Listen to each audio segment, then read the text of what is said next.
And it's a little bit of a tricky one, but what is your biggest tip for making money online? All right, biggest tip that's going to apply to everyone in this room. I would say learn to be an editor and not a perfectionist. Because the way you're going to make money, the way you're going to, I think, just approaching business, right? And this tends to be my philosophy. And it's funny because I think I'll also say this. There's so many philosophies that you're going to hear today. Take the ones that ring true to you, right? It's going to be different. Different things make sense to different people. I know, like, the thing I heard earlier at the panel, which I thought was great, and it ties into your question, I promise, was this idea of kind of writing out where you want to be a year from now. And I think that's awesome. But, for me, people ask me, like, oh, what's your exit plan for the company? And I say, I don't know. And I'm fine with that because I'm in an industry, in a world where I just want to be open to opportunities. And we've grown so organically that I don't want to have a 5-year plan or 1-year plan that's like, this is exactly what I'm going to do, because I feel like I don't even know what's next. Like, my world changes too quickly. How many of you guys knew that Snapchat was going to be where it is, right? I mean, nobody, like, things change really fast in social media. I think just 10 years ago, there was no Instagram.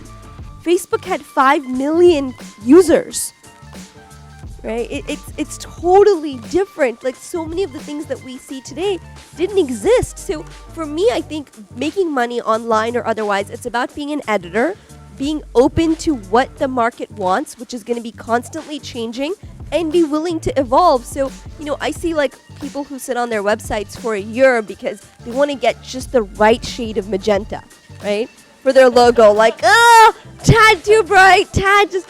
And I'm like, in a year, like, everything changed. But you were so stuck on magenta, like, your website should have gone to, like, 4 iterations by now, So I think you have to start thinking about business, branding, all of this as sort of a living, breathing thing. And Alicia, you've been talking about, like, your clients, you help them create these amazing campaigns and be authors, right? So, but you've seen how much the world has changed in what that looks like, what it meant to be a bestseller like 5 years ago, and what it looks like now. So I think that's just really important.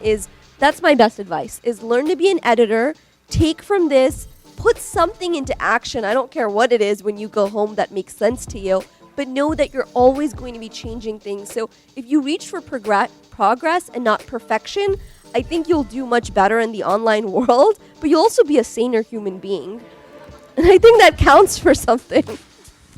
Yeah, I think the world we live in, perfection is overrated. I've never been a perfectionist. I've always been grateful for that. I think progress is a much better metric. And so, they often say perfection is the enemy of good. And I think that's true, especially in the marketing field, where it's very much this idea of you have to constantly evolve, put things out there, edit, evolve. And so I consider myself an editor, and I think that's a much better suited role or job title or even lens for the world that we live in right now. Yeah, no, absolutely. Do you think that's kind of been one of your keys to success when it comes to helping your clients and being able to grow Marketing Zen to where it is today and everything that you've accomplished? Do you believe that's one of your, I guess, kind of factors to getting there? Yeah, absolutely. I think hands down, being an editor and not feeling like something has to be 100% great to put it out there, right?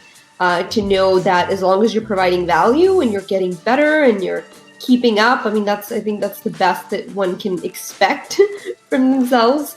And so I think to me, it's always about providing value, right? And if it's helping people, it's getting things to the next level, then that's the direction to go in. Absolutely. Now, in the beginning, I know you said you kind of wanted to be in journalism. Now you're digital marketing, helping companies grow.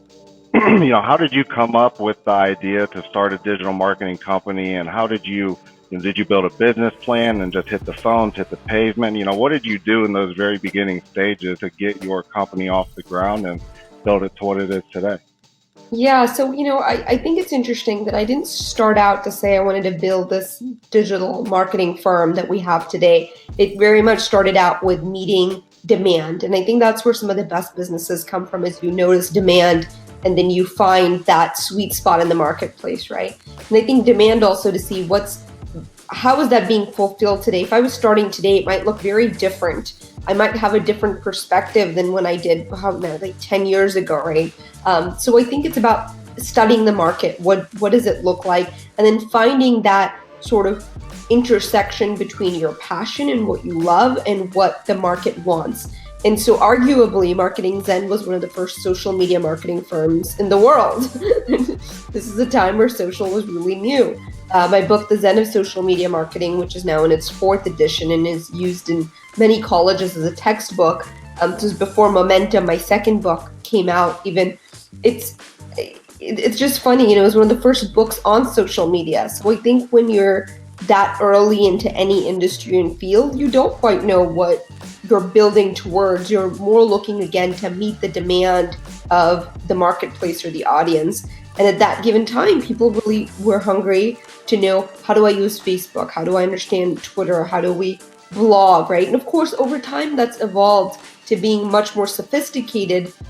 Today, we're a global marketing firm. We work with brands across the world, different countries. We work with everyone from the Navy to Chase business. So our clientele is extremely diverse.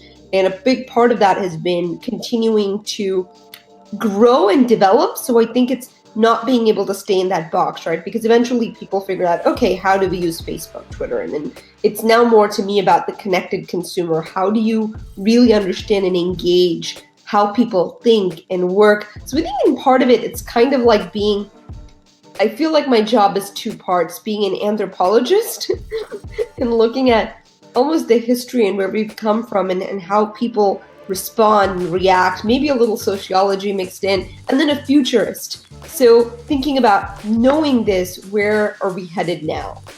How is your approach to marketing and social media unique? How does it give an edge over other people? Because what we're seeing now is it isn't just about selling clothes, it isn't just about selling soda, it's about selling people, and part of that it sort of gets into politics. So how is your approach unique than what we see everywhere else? Well, I think what's really important is understanding that it's not about what your brand says about you. The longest times, companies did this. Mad Men era is like the perfect example, right? Like, what does our brand say about us? And this is really much more the focus on what does doing business with us at any level, right? Communicating with us, interacting with us, allow our customers to say about their brand.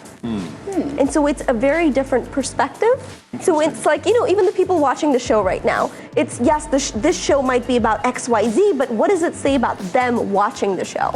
Right? They like to stay in touch with current affairs, they like the perspective, they're avant-garde in some ways. That's interesting. That's very interesting. Yeah. When you look at the businesses of the United States or of the world, how would you say they're using social media correctly or incorrectly?